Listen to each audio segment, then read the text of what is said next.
In my previous video, I took you on a tour of the beautiful and historic Whiteleaf Recreation Ground, which is located in Surrey in southeast England. And I also posed a question. What famous film had a scene shot here? I gave you a series of clues, which were Kenley Common, cricket, and that it was a 1950s film starring Kenneth More. Did you guess it? The answer is Reach for the Sky. And in this video, we're going to look more closely at the scenes that were filmed here and how they were done.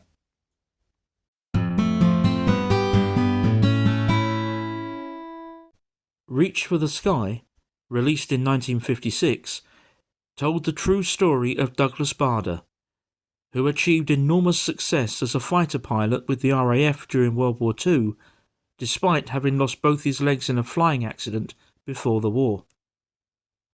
In addition to the film's cricket match scene, which was filmed at Whiteleaf Recreation Ground, many other scenes were also shot in the general area, including at Kenley Aerodrome, which is situated on Kenley Common.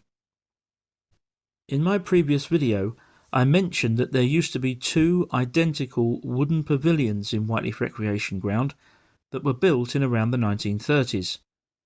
One of them stood just here, right next to its modern replacement, which was constructed in 1988 and is now used as a cafe.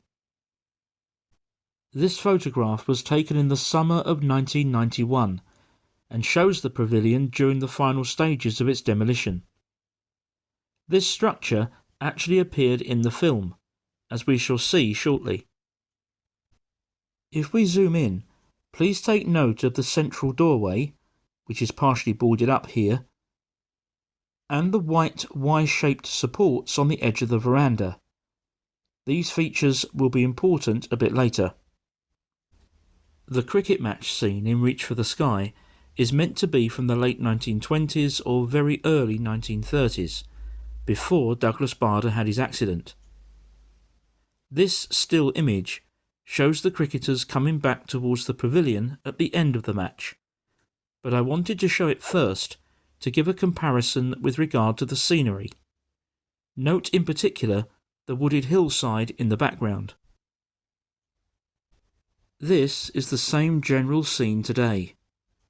The hillside, known locally as the Dobbin, has become more densely wooded, and the cricket pitch has been replaced with a football pitch, but otherwise it's fundamentally the same.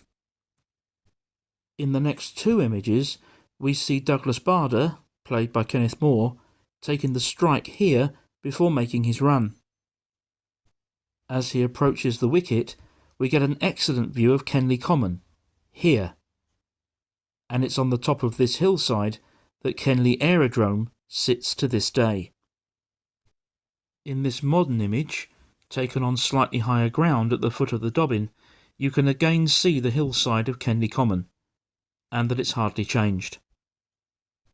This shot must have caused the film's producers a few difficulties, because you would normally be able to see a particular structure that would have looked out of place if it had appeared in the film, and I believe that this actor's head has been deliberately placed here to obscure it. The structure I'm referring to is this one, the Recreation Grounds communal air raid shelter from World War II, which we saw in my previous video. Of course, during the 1920s and early 1930s, this wouldn't have been here. Now let's have a look at the pavilion itself, which you can see here in the background of this shot. Do you remember earlier when we looked at the pavilion during its demolition and zoomed in to take a closer look at that doorway and those Y-shaped supporting beams? Well, in this final shot from the film, you can clearly see how the camera has been placed in that doorway, looking out onto the cricket pitch and the Dobbin beyond. And here are those Y-shaped supporting beams. I hope you've enjoyed these two videos looking at the beauty and history of the Whiteleaf Recreation Ground and its association with the famous film Reach for the Sky. If you haven't seen the first part and would like to take a look, you'll find a link to it on the screen now. Thank you very much indeed for watching, and I'll see you again next time.